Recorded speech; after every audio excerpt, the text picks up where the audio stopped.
จะร้องไห้ทำไมเนี่ยอืม สวัสดีครับยินดีต้อนรับเข้าสู่ช่วงไม่แก่เกินวัยนะครับผมทางช่อง Ad Channel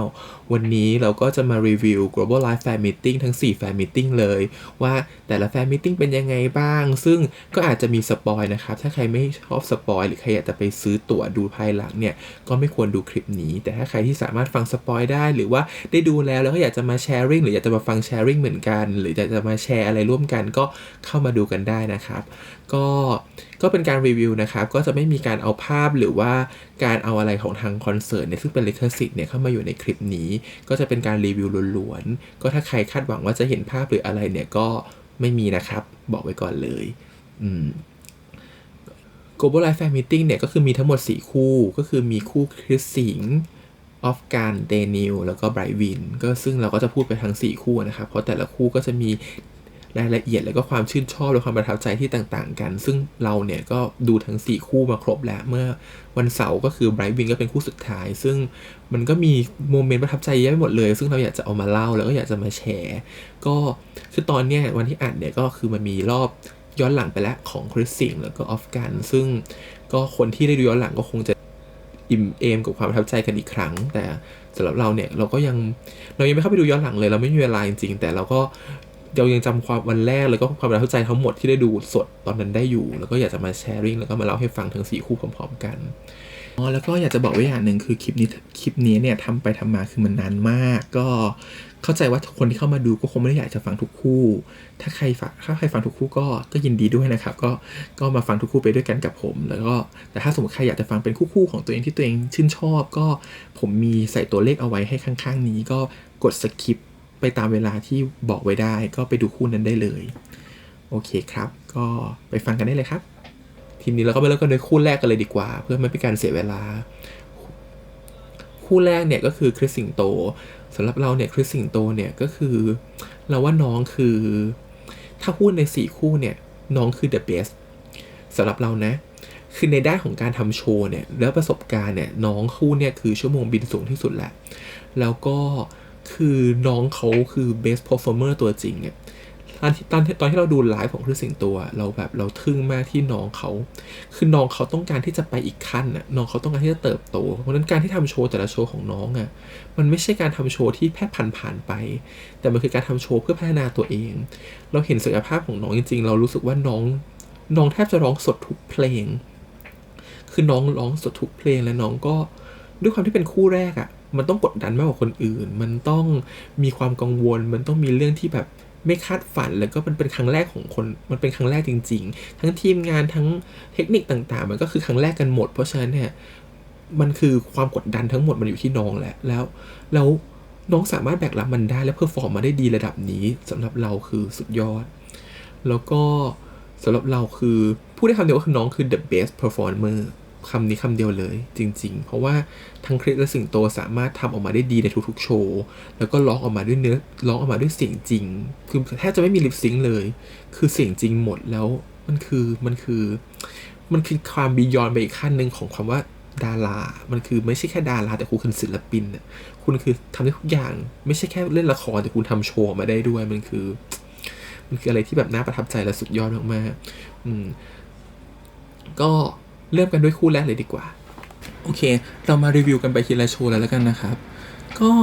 ของคริสสิงห์เนี่ยก็คือตอนโชว์แรกเนี่ยเขาเปิดโปรมาด้วยเพลงเสียงจากดาวพลูโตซึ่งเป็นเพลงของน้องคริสทีเนี้ยผมว่ามันเป็นโชว์ที่น่ารักมากอะคือรู้สึกว่าทั้งคู่เปิดตัวมาได้อลังการมากต้องบอกก่อนว่าตอนที่เราดูเนี่ยเราทึ่งในทั้งสองคนมากจริงๆนะเพราะว่าเราฟังเนี่ยเราจับไม่ได้เลยว่ามีลิปซิงค์หรืออาจจะมีแต่ไม่แน่ใจแต่ผมรู้สึกว่าเขาร้องทั้งคู่เนี่ยร้องสดกันทุกเพลงคืออันนี้คือแบบเรารู้สึกว่าเขาเป็นbest performers เขารู้ว่าเขาต้องโชว์และเขามีสปิริตสูงมากที่น้องทั้งคู่ร้องสดแล้วก็คือผมไม่รู้นะว่าน้องทั้งคู่คิดยังไงแต่ผมรู้สึกว่าในน้องเขาต้องคิดว่าในเมื่อเราอะประสบการณ์ถ้าผมเป็นน้องเขาผมคงอาจจะคิดว่าในเมื่อเราประสบการณ์เยอะกว่าคนอื่นเรามีการโชว์มากกว่าคนอื่นเราก็อยากทำอะไรที่มันยากขึ้นแอดวานซ์ขึ้นเพื่อพัฒนาตัวเองการได้ร้องสดทุกเพลงบนเวทีเนี่ยมันก็เป็นการได้พัฒนาตัวน้องเขาเองไปอีกขั้นหนึ่งผมรู้สึกว่าทั้งคู่ทำได้ดีมาก จากที่เพลงเปิดด้วยเพลงดาวพลูโตเนี่ยเป็นเพลงร้องคู่เนี่ยแต่ตรงเนี้ยผมอาจจะมีติดขัดนิดนึงผมแค่รู้สึกว่ามันไม่ใช่ตัวที่น้องเขาติดขัดนะมันเป็นที่ของตัวทางเทคนิครู้สึกว่าเหมือนท่าเต้นน้องอะมันเหมือนกับต้องมี AI AR บางอย่างที่จะต้องวิ่งเข้ามาตอนที่น้องทำท่ามือสักอย่างแต่มันเหมือนไม่มีเลยไม่แน่ใจว่าจริงๆมันต้องมีหรือไม่มีเนี่ยงงนิดนึงตอนเพราะว่ามีฉากหนึ่งที่คริสทำท่าเหมือนยกแขนสูงขึ้นไปมันเหมือนกับจะแบกดาวสักดาวหนึ่งเอาไว้อย่างเงี้ยแต่เราไม่เห็น AR ตรงนั้นโผล่ออกมาก็เลยไม่แน่ใจว่าต้องมีหรือเปล่าแล้วก็มาต่อกันที่เพลงคิดแต่ไม่ถึงเนี่ยก็เล่นคู่กันน่ารักมากมีเหมือน AR หัวใจมาบังแต่ละคนอันนี้ก็เป็นแบบมาในธีมน่ารักแล้วมาด้วยเพลงนี้ผมก็ชอบมากอีกเพลงนึงคือคิดแต่ไม่ถึงซึ่งเป็นเพลงที่เพราะมากๆแล้วพอน้องๆเอามาร้องเนี่ยน้องๆร้องสดเนี่ยผมยิ่งแบบมันกินใจมากๆแต่ตรงนี้แหละก็เป็นอีกอันหนึ่งของข้อผิดพลาดของ CG หรือว่าทางเทคนิคอีกอย่างนึงก็คือกล้องเนี่ยตอนที่ซูมเอาออกมาเนี่ยมันมีมุมกล้องหนึ่งที่เหมือนกับเห็นหน้าน้องอ่ะไม่ชัดหรือเบลอซึ่งอันนี้ผมได้ลองไปเช็คตอนดูย้อนหลังนะก็ยังเป็นมุมกล้องนั้นอยู่ก็เลยไม่แน่ใจว่ามันเกิดจากอะไรหรือว่ามันเป็นเพราะว่ามี AR เข้ามาเป็นรูปหัวใจขั้นมันเลยทำให้แบบกล้องมันจับไม่ทันนะเนี่ยไม่แน่ใจแต่เรื่องของโชว์เนี่ยน้องก็ยังเพอร์ฟอร์มได้ดีทั้งคู่จนมาถึงเพลงเดียวของสิงโตคือเพลงหลับตาอันนี้แบบโหอวตารสุดๆมันแบบสวยมากแล้วน้องก็ร้องสดด้วยแล้วก็ฉากจบเพลงเนี่ยก็เป็น CG เป็นแบบเมฆหมอกส่งไปที่คริสเป็นเหมือนกับพระอาทิตย์แล้วคริสก็ร้องอยู่บนพระอาทิตย์กับเพลงนิโคตินซึ่งคือคริสโซโลกีตาร์แล้วมันเพราะเอามากๆคือผมรู้สึกว่าเป็นแบบทำไมคู่นี้เขาโชว์กันแบบได้เต็มอิ่มกันขนาดนี้อันนี้คือแบบรู้สึกว่าแบบสองคนนี้คือสุดๆจริงๆจนอีกเพลงหนึ่งรู้สึกจะเป็นเพลงคู่ที่ต้องร้องคู่กันรู้สึกจะชื่อเพลงรักแรกพบทั้งคู่ก็ร้องสดอีกแล้วอ่ะแล้วรู้สึกแบบโหทั้งแบบทำไมน้องเก่งกันขนาดนี้อ่ะแล้วร้องอ่ะอันนี้ชอบซีจีอันนี้มากคือร้องเสร็จแล้วก็ขึ้นไปถึงดวงจันทร์แล้วก็นั่งกันอยู่บนดวงจันทร์คือแบบคนคิดซีจีคือเก่งคนคิดธีมก็เก่งผมรู้สึกว่ามันเป็นธีมที่แบบดูสวยแล้วก็ดูอลังการมากๆแล้วก็ชอบที่ตอนจบเนี่ยคริสก็แบบมีการซบไหล่พี่สิงห์ก็แบบน่ารักไปอีกแบบหนึ่งแล้วก็มาถึงโชว์ที่ผมประทับใจที่สุดเลยนะของคริสสิงโตก็คือโชว์เป็นการแมชอัพกันระหว่างเพลงลืมว่าต้องลืมแล้วก็ให้รักปรากฏตัวซึ่งพี่คริสเนี่ยก็ร้องลืมว่าต้องลืมส่วนพี่สิงห์ก็ร้องให้รักปรากฏตัวผมอึ้งตรงที่ว่าใน CG ของฉากเนี่ยมันเป็นฉากที่เหมือนกับอยู่ในห้อง2ห้องเนาะเป็นสีแดงสีน้ำเงินแล้วก็ตอนแรกผมเห็นตู้ที่อยู่ข้างๆพื้นนะผมคิดซะว่ามันเป็นของจริงซะอีกอะผมคิดว่าเขาเอาของมาตั้งไว้อะแต่ตอนที่เขาเดินหันหลังแล้วมาเจอกันน่ะแล้วห้องมันสลายหายไปอะมันแบบเฮ้ย AR มันทำได้ถึงขนาดนี้มันแบบเขาไปไกลมากรู้สึกแบบ1อึ้งใน CG และ2คืออึ้งในการแมชอัพของทั้งคู่คือมันแบบมันส่งถึงอะคือเรานั่งอยู่ที่บ้านน้องเขาอยู่ตรงเวทีที่มันไม่มีคนดูอะแต่พลังของน้องที่เขาร้องอะมันมาถึงเรารู้สึกแบบเฮ้ยมันอินมากแล้วแบบแล้วยิ่ง CG มันช่วยให้แบบห้องสลายไปมันคือแบบที่สุดอันนี้แบบเป็นซีนที่ประทับใจมากๆแล้วก็มาถึงเพลงก่อนสุดท้ายคือเพลงรักได้เปล่าก็คือเป็นเพลงที่แบบก็เป็นเพลงน่ารักอยู่แล้วแล้วก็ทั้งคู่ก็เต้นแล้วก็โชว์มาได้น่ารักอีกแล้วก็ชอบการที่เขาเล่นธีมเนาะเป็นแบบเอาสัตว์ของคู่นี้ที่มาคู่กันเนี่ยก็คือเป็นเต่ากับสิงโตมาขึ้นอยู่บนบอลลูนแล้วก็โปรยรูปหัวใจอันเนี้ยผมว่ามันน่ารักดีแล้วก็พอจบเพลงเนี่ยมันก็เข้าฉากที่น้องเขาต้องแฟลชแบ็กกลับไปถึงประสบการณ์ร่วมกับแฟนคลับต่างๆมีการเล่าเรื่องแล้วก็ดึงภาพย้อนอดีตออกมาอันเนี้ยมันเป็นผมประทับใจมากเลยตอนที่ CG มันวิ่งแล้วกลายเป็นรูปโลกอะแล้วมาจากทั่วโลกแล้วก็ขึ้นเป็นคำว่าพิรยา as one คือพอเจอคำเข้าไปอะตอนนั้นผมจำได้ว่าผมน้ำตาคลอผมขนลุกผมรู้สึกแบบเฮ้ยแบบ CG มันทรงพลังกันได้ถึงขนาดนั้นอะไรเงี้ยคือรู้สึกแบบคำพูด1คำแล้วก็โชว์1โชว์มันทำให้เรารู้สึกแบบตื้นตันได้ขนาดนั้นอันนี้ก็รู้สึกว่าแบบมันทำออกมาได้ดีจริงๆแล้วก็พอน้องเขาพูดขอบคุณกันเนี่ยผมรู้สึกว่าผมแบบอินไปกับน้องเลยอะตอนที่สิงห์อะเขาคิดว่าคริสเนี่ยเก่งกว่าเขาทุกด้านแล้วก็ในความสามารถของคริสเนี่ยผมว่าคือสิงห์เขาบอกว่าในความสามารถของคริสเนี่ยเก่งกว่าแบบของสิงห์ทุกด้านเลยแต่ขณะที่คริสก็บอกว่าแบบในความสามารถของผมทุกอย่างอะไม่มีทางมาถึงจุดนี้ได้เลยคือถ้าไม่มีพี่สิงโต คือแบบ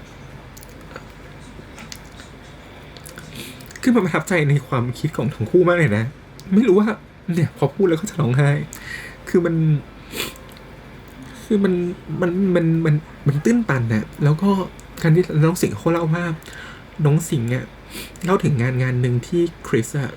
ร้องไห้ก่อนขึ้นเวทีเพราะว่าตื่นเต้นจนพี่สิงห์เนี่ยก็ตื่นเต้นเหมือนกันแต่พี่สิงห์เห็นคริสตื่นเต้นจนร้องไห้พี่สิงห์ก็เลยแบบเฮ้ยฉันจะเครียดไม่ได้เพราะถ้าคริสดาวเนี่ยฉันต้องอยู่ข้างๆมันเหมือนกับเรารู้เลยว่าทั้งคู่นี้คือแบบเขาเกิดมาเป็นเบสพาร์ทเนอร์คือทั้งคู่เป็นเบสพาร์ทเนอร์กันจริงๆคือเขาประคับประคองกันและกันในการแบบในการทำงานในการใช้ชีวิตต่างๆรู้สึกว่าเข้าใจเลยว่าทำไมเขาถึงแบบเป็นคู่ที่แบบในมุมของผมเนี่ยเขายังเป็นคู่วายที่แบบอันดับต้นๆและเป็นเดอะเบสของวงการบันเทิงไทยมาตลอดอาจจะเป็นของเอเชียเลยก็ว่าได้แล้วก็พอปิดด้วยเพลงจบคือกันและกันเนี่ยก็คือเป็นจำได้ว่าตอนนั้นเราคือน้ำตาคลอแล้วเพราะรู้สึกว่าพอเจอกันและกันก็เพลงนี้คือแบบเป็นเพลงที่เรารักมากๆเพลงหนึ่งของรักอย่างสยามมันก็ยิ่งแบบทำให้โชว์มันดูทรงพลังขึ้นไปอีกแล้วก็เราเห็นการประคับประคองของทั้งคู่เราเห็นตอนที่คริสเหมือนจะร้องผิดท่อนตอนช่วงแรกเลยแล้วก็สิงโตเนี่ยก็มาช่วยน้องร้องเราก็เชื่อว่าตรงนั้นมันจะมีเนื้ออยู่พอเห็นคริสเข้าไปมองเนื้อแล้วพอคริสกลับมาร้องได้คริสก็แบบโอเคพี่สิงแบบผมร้องเองถอดได้แล้วมันเหมือนกับแบบพี่สิงเขารู้อยู่ตลอดเวลาว่าพอน้องไม่ไหวหรืออะไรสักอย่างหนึ่งเนี่ยพี่สิงเขาจะเป็นคนเข้ามาช่วยซัพพอร์ตมันก็เหมือนที่พี่สิงพูดจริงๆว่าถ้าคริสเป็นอะไรพี่จะคอยอยู่ซัพพอร์ตหรือถ้าสิงเป็นอะไรคริสก็จะคอยซัพพอร์ตมันคือแบบมันเป็นโมเมนต์ที่ตื้นตันนะอันนี้รู้สึกว่าประทับใจคู่เนี่ยสุดๆคือตรงนี้เลยรู้สึกว่าทั้งคู่เป็นแบบ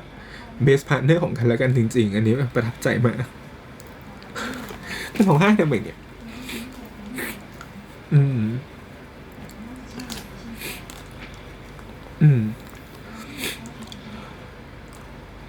โอเค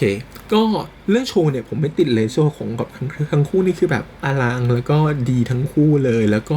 ผมการันตีผมรู้สึกว่าผมการันตีว่าเป็นเบสโชว์คือใครที่ยังไม่ดูเนี่ยควรไปหาดูแล้วรู้สึกว่าน้องทั้งคู่คือเป็นเพอร์ฟอร์เมอร์ตัวจริงๆตัวจริงเลยที่แบบเขากล้าที่จะร้องเพลงสดร้องสดทุกเพลงผมรู้สึกว่าผมอึ้งมากๆในการที่เขาทำได้ขนาดนั้นอึ้งในความสามารถของคู่จริงๆคือเขาคู่มาไกลมากแล้วก็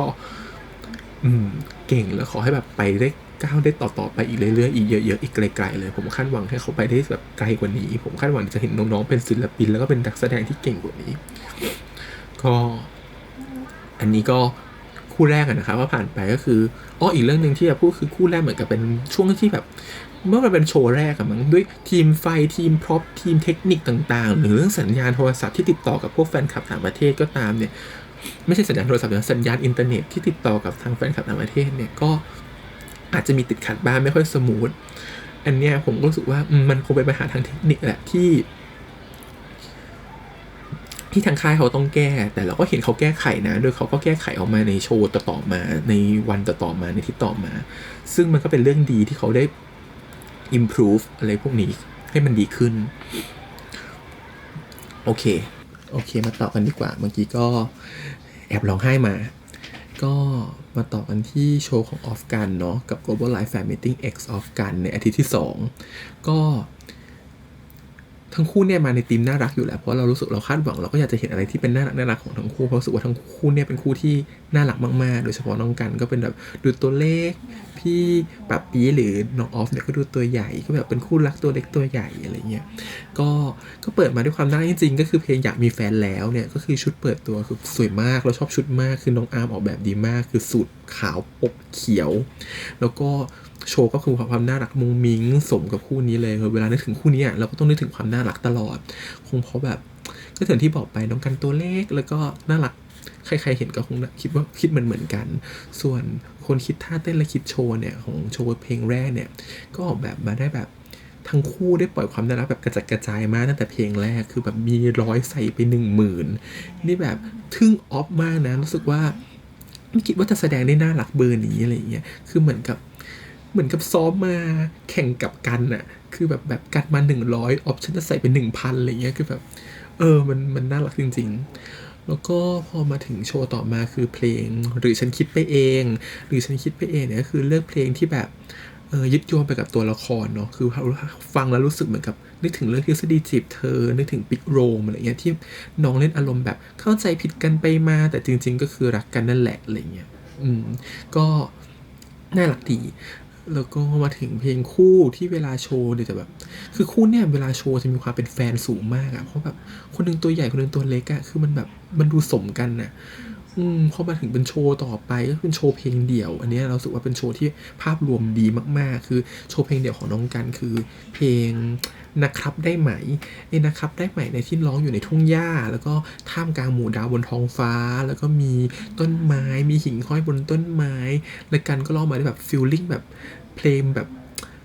ฟีลลิ่งเพลงมากๆอ่ะและฉากก็ยังสวยอีกแบบเพลงเพราะ CG ดีคือแบบจบเลิศแล้วแบบมีผีเสื้อใช่เราจะมีผีเสื้อที่เหมือนกับเป็นประตูมิติแล้วก็เหมือนกับให้น้องกันวิ่งข้ามผ่านไปเจอกับพี่ออฟซึ่งพี่ออฟเนี่ยก็มาในธีมของแบบนิทานเจ้าหญิงเจ้าชายเนาะก็มาแบบว่าเป็นเบบี้คาสเซิลใช่เป็นพี่ออฟก็อยู่ในปราสาทที่เป็นเบบี้คาสเซิลแล้วก็แบบออฟก็จะมาเป็นแบบร้องเพลงเจ้าชายนิทราพร้อมในสูทสีชมพูแล้วก็คือแบบในลุคนั้นคือตอนที่เราเห็นคือทำไมหล่อขนาดนี้คือหล่อโคตรแล้วก็แบบมันเจอกับน้องกันที่ข้ามมิติมาแล้วก็ร้องเพลงซึ่งเพลงเจ้าชายนิทราเนี่ยเราว่าออฟทำได้ดีมากๆออฟแบบทำได้ดีเลยเสียงดีแล้วก็แสดงก็ดีแล้วก็คือคนบ้าอะไรอะร้องไปแสดงไปแบบยังรออีกคือแบบสุดๆแล้วก็จนมาโชว์เพลงจูบที่ต้องร้องคู่กัน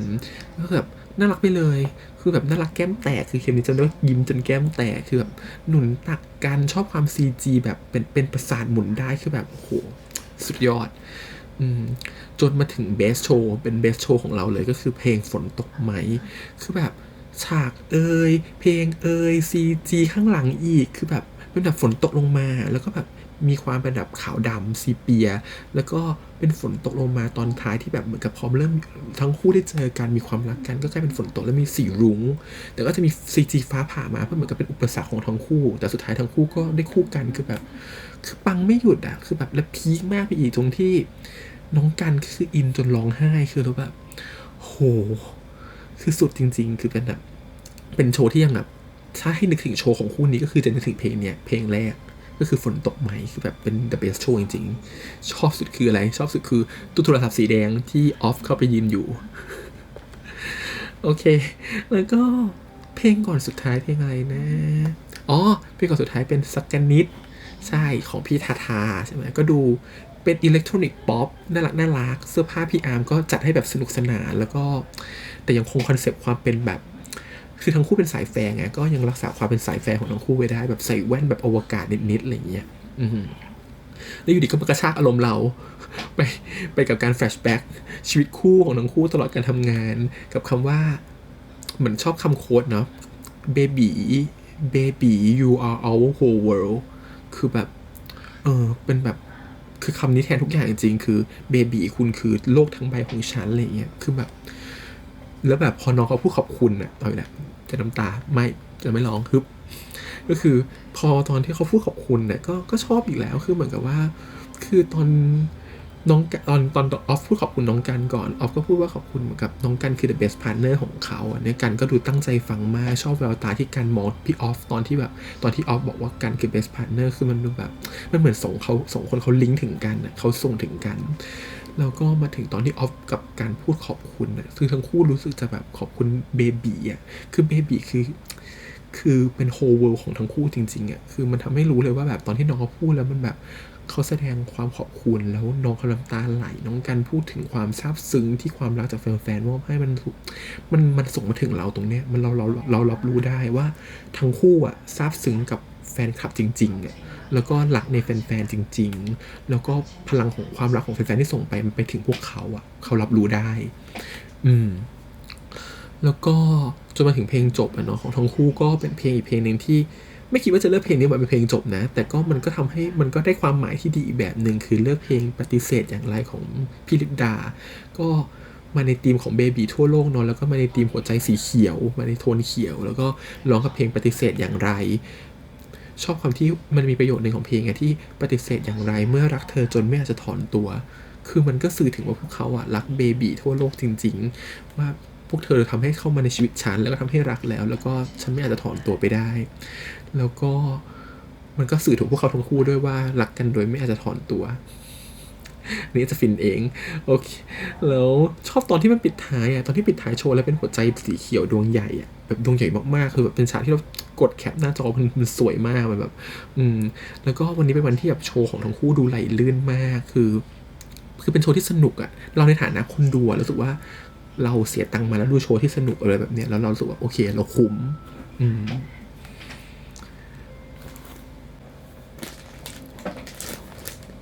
แล้วก็มาต่อกับคู่ที่3นะครับก็คือเตนิวก็คือ Global Life Fan Meeting X เตนิว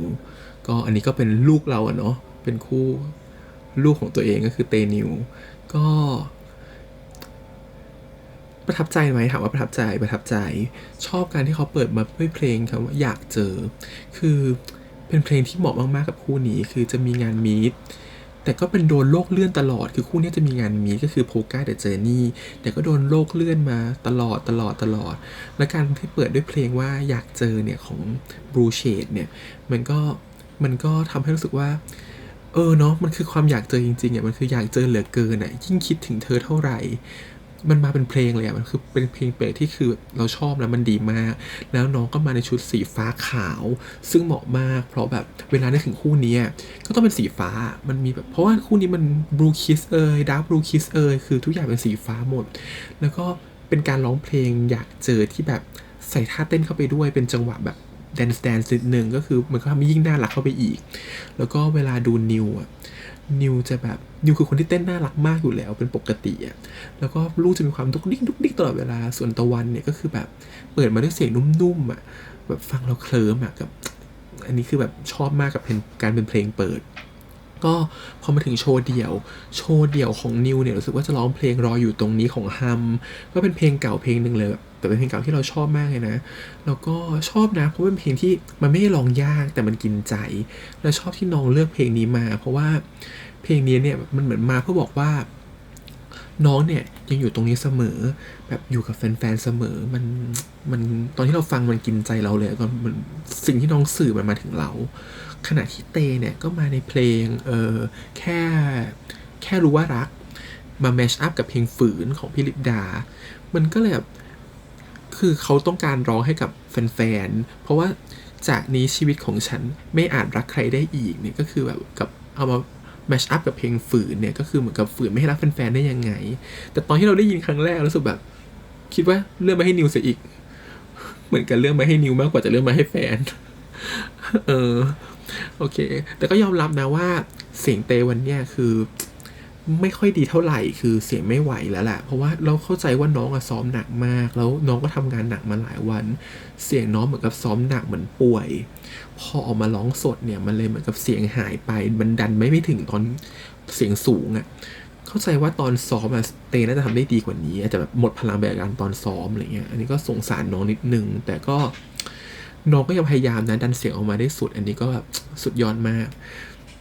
แล้วก็พอจบเข้าสู่ช่วงพูดคุยเนี่ยตรงนี้แหละมันเป็นเสน่ห์ของทั้งคู่คือทั้งคู่ไม่ได้เก่งเพอร์ฟอร์มร้องเพลงไม่ได้เก่งเพอร์ฟอร์มเต้นแต่การที่ทั้งคู่ออกมาแบบไม่แค่มายืนเถียงกันถกกันคุยกันแบบเราก็แอบแปลกใจว่าที่ตกลงเราซื้อบัตรมาดูคอนเสิร์ตหรือมาดูทอล์กโชว์คือชอบความมันมีจังหวะหนึ่งที่ชอบความคัดคันของนิวที่บอกว่าที่ให้เตชมว่าเราเตนิวเสียงดีแล้วเตก็เสียงดีอะไรเงี้ยคือแบบมันมีความเป็นโมเมนต์ของคู่นี้ที่แบบเตจะคอยตามนิวตลอดอะไรเงี้ยคือมันเป็นเคมีที่ความน่ารักของคู่นี้จริงๆเวลาฟังเขาคุยกันมันคือแบบมันน่ารักคือคู่นี้ต้องอยู่ด้วยกันพออยู่แยกๆกันแล้วจะแบบก็น่ารักพออยู่ด้วยกันมันเหมือนน่ารักคูณ2แล้วก็ชอบโมเมนต์หนึ่งคือมันมีคำถามของแฟนๆว่า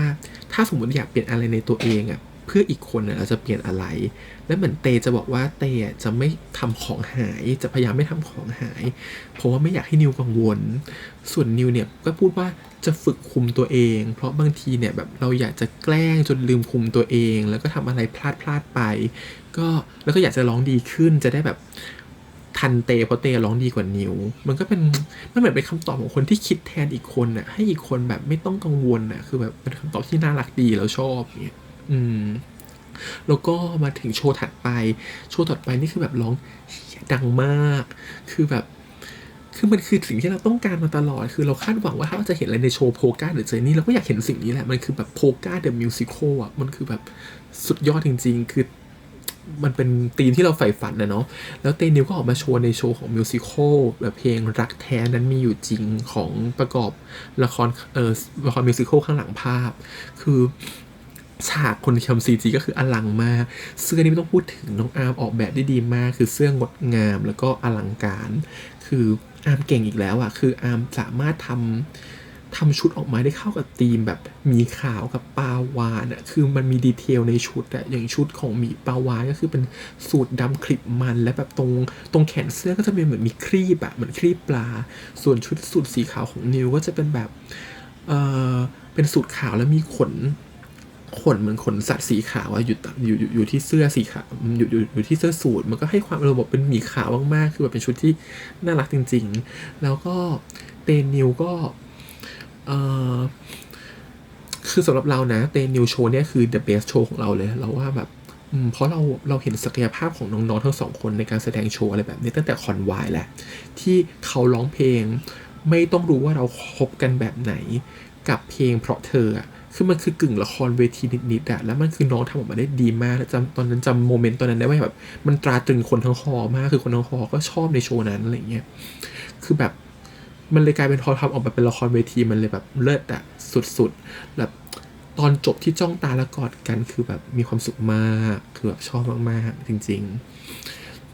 แล้วก็มาต่อกันด้วยเพลงดุกดิกเนาะอย่างเพลงแบบอยู่บำรุงแล้วก็หวานเย็นเนี่ยซึ่งแบบเล่นกับ CG เยอะมากก็แบบ CG จะแบบชวนเวียนหัวนิดนึงแต่ก็น่ารักแล้วก็มันก็เหมาะกับคู่นี้มันเหมือนกับคู่นี้ต้องทำอะไรกุ๊กกิ๊กก็ดูน่ารักไปหมดอะไรเงี้ยแล้วยิ่งเขาดูเต้นน่ะ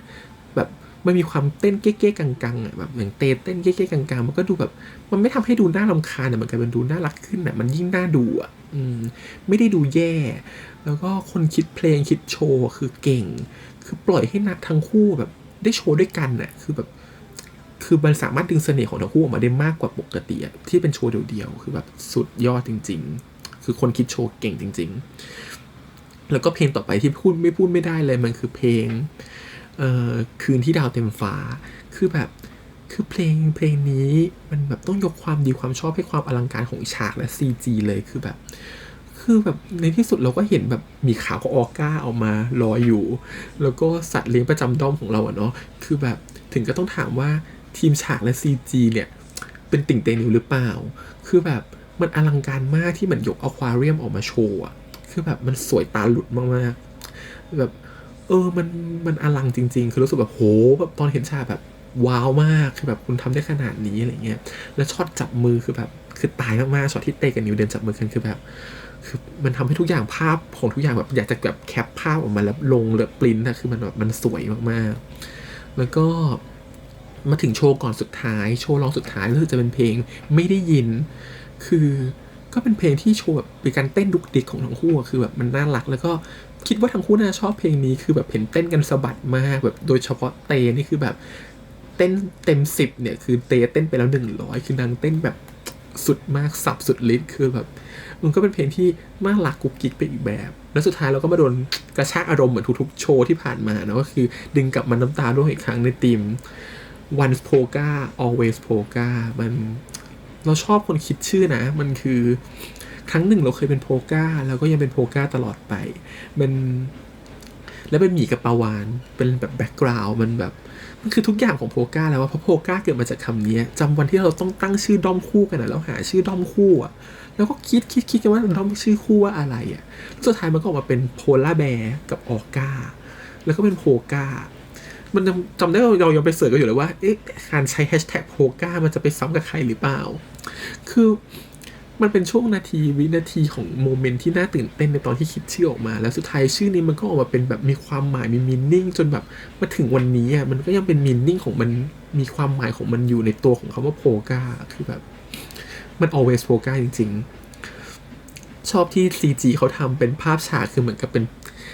หมีขาวกับปลาวาฬกระโดดขึ้นฝั่งทั่วโลกอ่ะแบบอันนี้คือน่ารักมากๆแล้วก็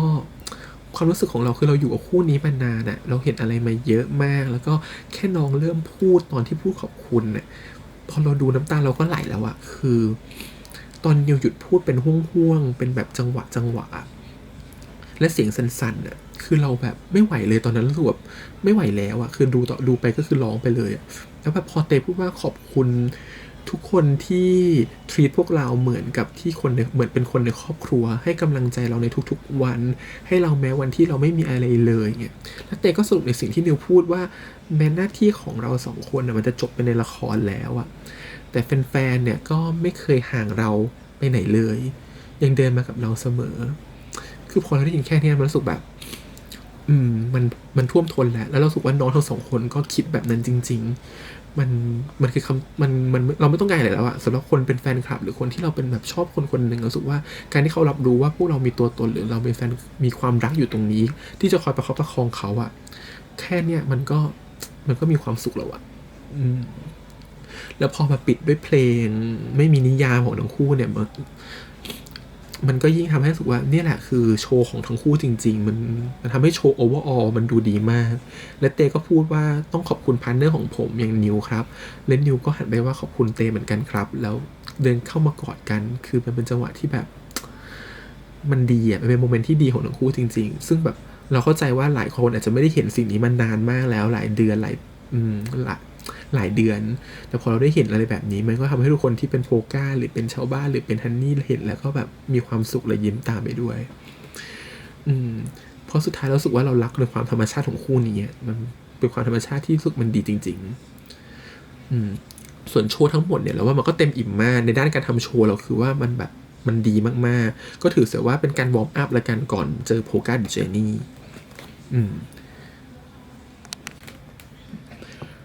สำหรับคู่สุดท้ายนะครับก็คือคู่ไบวินก็สำหรับไบวินเนี่ยก็เป็นการเปิดตัวบนเวทีที่แบบ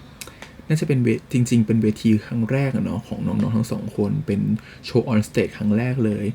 แม้ไม่มีคนดูแต่แบบมันมีแรงกดดันจากความหวังว่าแบบบวกกับความครั้งแรกของน้องทั้งคู่ด้วยเชื่อว่าน้องทั้งคู่คงแบบตื่นเต้นเอามากๆแล้วก็กดดันกันสุดๆซึ่งโดยรวมเนี่ยเราคิดว่ามันดีเอามากๆคือคู่นี้เนี่ยคือเพราะเราคู่กันจริงๆแบบเป็นพาร์ทเนอร์ที่แบบ best combination มากๆคือเปิดมาก็คือหล่อเลยโชว์แรกนี่คือสูตรขาวดำหยินหยางและคือแบบทั้งคู่คือสูงหุ่นดีพอออกมาในสูตรเท่ๆสวยๆแล้วมันหล่อขึ้นไปอีก100 เท่าแล้วมันก็แบบเปิดมาด้วยเพลงติดกับแล้วก็อีเวนต์ในโมเมนต์แบบแจ๊สโชว์มีการออกมายืนร้องคนละฝั่งพร้อมกับขาตั้งไมค์มีการเต้นคู่กันกับประกอบเพลงพร้อมกับเครื่องดนตรีประเภทเป่าแล้วก็น้องวินออกมากระชากเสื้อนิดนึงเปิดอกคือแบบตายไปเลยคนดูแบบแล้วก็การแสดงเนี่ยก็ออกมาแบบเป๊ะมากรู้เลยว่าแบบตั้งใจซ้อมกันมากๆส่วนต่อกันที่โชว์ที่2เนี่ยจะเป็นเพลงเดี่ยวของวินก็คือจะเป็นเพลงผิดที่ไว้ใจก็คือเป็นเพลงคือเพลงนี้เราว่ามันเป็นเพลงที่ยากมากเลยแต่เราอึ้งที่แบบน้องเนี่ยซึ่งแบบเคลมตัวเองว่าร้องเพลงไม่เก่งร้องเพลงไม่เพราะอะไรเงี้ยแต่เอาเพลงนี้อยู่แล้วก็เนื้อเสียงวินคือดีมากคือแบบน้องมีเนื้อเสียงที่นุ่มๆหล่อๆคือแบบบวกด้วยเพอร์ฟอร์มของน้องเข้าไปอีกแบบสายตาที่ดีเพอร์ฟอร์มดีฟีลลิ่งการแสดงที่แบบผสานการร้องแบบทำได้ยอดเยี่ยมมากแล้วทำให้โชว์มันแบบสมบูรณ์แบบจริงๆแล้วก็ในมุมของในด้านไบรท์เพลงเปิดตัวเพลงแรกเพลงเดี่ยวของเขาเนี่ยจะเป็นการโซโล่กีตาร์ในเพลงตกลงฉันคิดไปเองใช่ไหมก็เลยรู้สึกเป็นกีตาร์ที่แฟนคนจีนมอบให้ก็แบบมันเป็นโมเมนต์ที่ดีมากๆเข้าไปอีกแล้วเสียงดีของน้องแล้วก็ความแคร์แฟนของน้องมันทำให้น้องหล่อแล้วแบบดูครบเครื่องมากแล้วต้องชมพี่อาร์มชมน้องอาร์มจริงๆเรื่องชมอีกแล้วคือแบบสูตรของอาร์มคือ สูตรเพลงเดี่ยวของคู่นี้คือสวยจริงๆคือสูตรแบบของไบรท์เนี่ยจะเป็นดิ้นสีฟ้าน้ำเงินชมพูมีความเป็นแบบลายขีดและขีดแบบขณะที่ของวินเนี่ยก็จะมาด้วยผ้าที่แบบทอเหมือนกันเป็นดิ้นเหมือนกันแต่เป็นดิ้นดำขาวคือแบบคือหล่อมากๆคือถ้าใครเห็นในทวิตเตอร์หรือภาพหลุดอะไรออกมาคิดว่าแบบคือหล่อจริงๆสูตรแบบเป็นสูตรที่หล่อมากคือแบบอยากจะซื้อต่อเลยสูตรชุดนี้แล้วก็พอมาถึงพาร์ทของการคุยกันเนี่ยสองคนแบบด้วยความเป็นมือใหม่อะเนาะก็เลยยังไม่ค่อยลื่นไหลเท่าไหร่แต่ทำได้ดีมากอะสำหรับน้องเพราะถือเป็นครั้งแรกอะสำหรับเราถือว่ามันดีมากแล้วแต่จะมีจังหวะหนึ่งที่ชอบมากๆเลยคือไบร์ทเนี่ยเหงื่อท่วมรู้สึกจะตอนเต้นมั้งยังไม่ถึงช่วงตอนเต้นช่วงเปิดตัวเพลงแรกอะแล้วมันจะเหมือนกับน้องวินอะเอานิ้วไปปาดเหงื่อของพี่ไบร์ทที่คอแล้วคือแบบมันเป็นแบบโมเมนต์แฟนมากอะแบบแฟนมากจริงๆคือแบบคือตอนนั้นคือแบบแฟนมากลูกแล้วสิ่งที่ต้องชมคู่นี้เลยนะอีกอย่างก็คือการที่ตอบคำถามอะคือน้องทั้งคู่แบบตอบเป็นภาษาอังกฤษได้คือแบบมันมีความเป็นอินเตอร์สุดๆแล้วแบบวินก็เรียนจีนมาตั้งแต่เด็กไงแล้วก็ฟังได้พูดได้นิดหน่อยแล้วแบบพอแฟนจีนพูดเป็นภาษาจีนมาวินก็ฟังเข้าใจแล้วพอวินพูดภาษาจีนกลับไปคือมันเป็นภาษาจีนที่ฟังแล้วเพราะอ่ะเพราะด้วยความที่วินเป็นเสียงผู้ชายที่นุ่มแบบทุ้มแล้วก็หล่ออะไรเงี้ยคือแบบสุดดิสุดเด่นจริงๆคู่นี้คือโกอินเตอร์ได้เลยคู่นี้คือคนหนึ่งก็ภาษาแข็งแรงคนหนึ่งก็ร้องเก่งเล่นดนตรีได้คือแบบถึงจะบอกว่าเป็น best combination สุดๆคือลงตัวกันจริงๆคือแบบ GMM คุณได้เผ็ดไปอีกแล้วนะครับอีกเม็ดหนึ่งคือแบบอีก2 เม็ดด้วยไม่ใช่เม็ดหนึ่งคือแบบมันสุดยอดจริงๆสำหรับการเข้าคู่กันของทั้งสองคนโชว์ต่อมาเนี่ยคือเพลงรวมของสครับก็อันนี้ก็ต้องชม CG เลย CG คืออลังการมากคือแบบ CG คือแบบพาน้องไปตะลุยอวกาศอะคือแบบด้านภาพนี่ภาพสวยสุดๆและน้องๆก็ร้องเพราะแล้วแบบมันมีการสร้างคาแรคเตอร์ให้คู่นี้อ่ะคือปกติเรารู้ว่าน้องวินเป็นกระต่ายแต่พอมันเหมือนกับเขาต้องสร้างคาแรคเตอร์ให้เหมือนเป็นสัตว์คู่ดอมใช่ไหมก็แบบเหมือนพี่ๆเหมือนพี่ๆเขามีกันทุกคนแล้วคราวนี้น้องก็เลยมาเป็นน้องไบร์ทวินก็เลยเป็นหมาป่ากับกระต่ายก็ให้ไบร์ทเป็นหมาป่าแทนมันจะมีซีนหนึ่งที่ร้องเพลงเหมือนกับบนพื้นที่เป็นดวงดาวแล้วก็มีดาวรายล้อมเนี่ยคือสวยมากๆคือแบบตะการตามากคือชอบความที่ดวงดาวกลายเป็นดาวกระต่ายแล้วก็ดาวหมาป่ามันคือแบบกิ๊บเก๋อะสวยจบแล้วก็เพลงต่อไปคือสำหรับเราเป็นแบบ the best show ของ Bright Win เลยนะก็คือเพลง I Love You 3000แบบที่ตอนแรกคิดว่าแบบเป็นแค่การโซโล่อะแบบคือว่าแค่ไบรท์ยืนขึ้นมาโซโล่เพลงแล้วก็ไบรท์ร้องเพลงกับ I Love You 3000แต่อยู่ดีก็กลับให้วินมาร้องในท่อนที่2แล้ววินเดินออกมาแบบหล่อมากแล้วเพิ่งได้ยินน้องวินร้องเพลงภาษาอังกฤษครั้งแรกแบบเพิ่งเคยได้ยินแบบน้องร้องเพลงสากลน่ะคือเสียงเพราะสุดคือมีลูกเอื้อนทายคำด้วยคือแบบเฮ้ยคือน้องแบบต้องตั้งใจมากๆอ่ะคือมีไม่กี่คนใน GMM อ่ะที่ร้องเพลงสากลออกมาได้เพราะและดีอ่ะแล้วแบบคู่นี้คือสุดจริงๆคือและสูตรก็สวยอีกอ่ะคืออารมณ์คุณชายจิบชาไบรท์เป็นแบบสูตรเสื้อกั๊กสีม่วงวินเป็นสูตรเสื้อกั๊กสีฟ้าอารมณ์แบบลาลาแลนอ่ะคือแบบสุดจริงๆชอบถือเป็นโชว์ที่ชอบมากแล้วก็มาถึงเพลงก่อนสุดท้ายรู้สึกจะเป็นเพลงคือเพียงชายคนนี้ไม่ใช่ผู้วิเศษถึงกับแบบร้องว้าวทั้งมากคือเปิดมาด้วยวินเดี่ยวเปียโนคือแบบเฮ้ย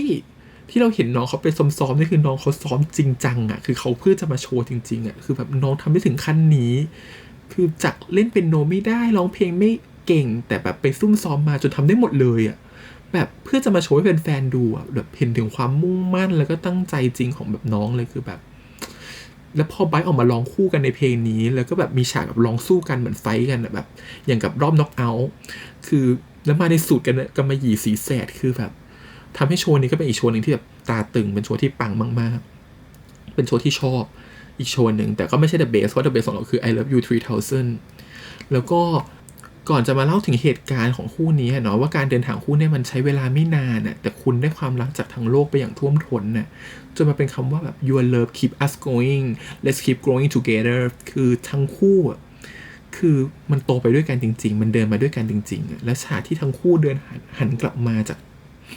คือมันเป็นโมเมนต์ที่เราแบบซาบซึ้งมากๆคือเหมือนน้องเขาและยินดีกับความสำเร็จของทั้งคู่จริงๆคือน้องหันกลับมาร้องไห้คือวินร้องไห้ใบร้องไห้คือแบบเป็นโมเมนต์ที่ ดีมากๆแล้วก็ชอบคำขอบคุณของทั้งคู่มากๆเลยชอบที่วินพูดว่าขอบคุณแฟนๆขอบคุณคนรอบข้างที่ทำให้เขามีวันนี้ขอบคุณโอกาสที่ผ่านเข้ามาแล้วก็มันเป็นการเกินฝันของน้องมากคือน้องเขาฝันแค่ว่าจะมีแค่แฟนคนไทยมันก็เกินฝันแล้วแต่แบบนี่มันแฟนทั้งโลกคือมันรับรู้ถึงความตื้นตันของน้องจริงๆว่าน้องต้องแบบกดดันตัวเองและคาดหวังแล้วก็พยายามขนาดไหนเพื่อพิสูจน์ตัวเองแล้วตอนนั้นไบรท์ก็เหมือนจะกั้นน้ำตาอยู่แต่พอเริ่มพูดก็คือน้ำตาร่วงทันทีคือชอบที่ไบรท์ขอบคุณแฟนๆนะว่าที่เราอยู่ด้วยกันมาตั้งแต่วันที่ไม่มีอะไรและประโยคที่หันไปหาวินแล้วบอกวินว่าขอบคุณมึงนะคุณคือท้ายที่ดีที่สุดของผมมันคือแบบแล้ววินก็ขอบคุณพี่แล้วกอดคอมันเป็นโมเมนต์ที่แบบสำหรับพี่น้องคู่นี้มันคือซาบซึ้งมันเป็นคู่ที่เป็นโมเมนต์ที่ดีเป็นโมเมนต์มันเป็นคู่ที่มีโมเมนต์ซาบซึ้งและดีจริงๆสำหรับเราแบบน้องเขาโตมาด้วยกันแล้วก็แบบ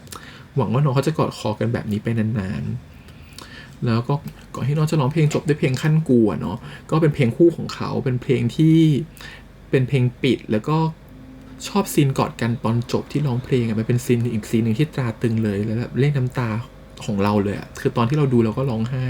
เพราะวินเอาหน้าซบไหล่พี่ใบแล้วก็ร้องไห้เลยแล้วก็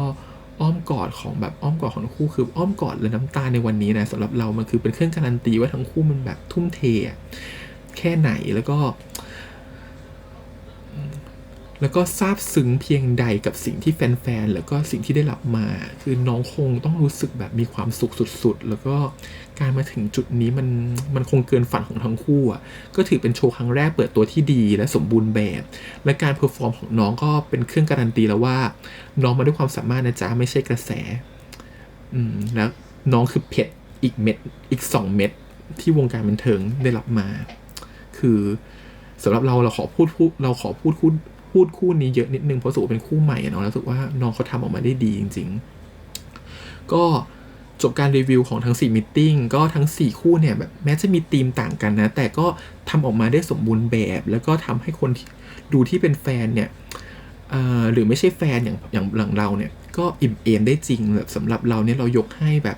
คริสสิงนี่คือเป็นแบบ my best voice ของเราเลยคือน้องทั้งคู่คือเสียงดีมากๆแล้วออฟกันนี่เป็นแบบmy best dramatic scene คือฉากดราม่าฝนตกไหมเนี่ยแบบติดหัวเราอยู่เลยคือร้องจบแล้วน้องการร้องไห้นี่คือเป็นซีนที่ตาตึงมากส่วนเตนิวเนี่ยลูกๆของเรานี่คือแบบ my best visual คือไม่ได้โชว์ไม่ได้เป็นศักยภาพในการร้องหรือการเต้นหรืออะไรที่ดีมากแต่ด้วยความที่เขาเคมีคู่กัน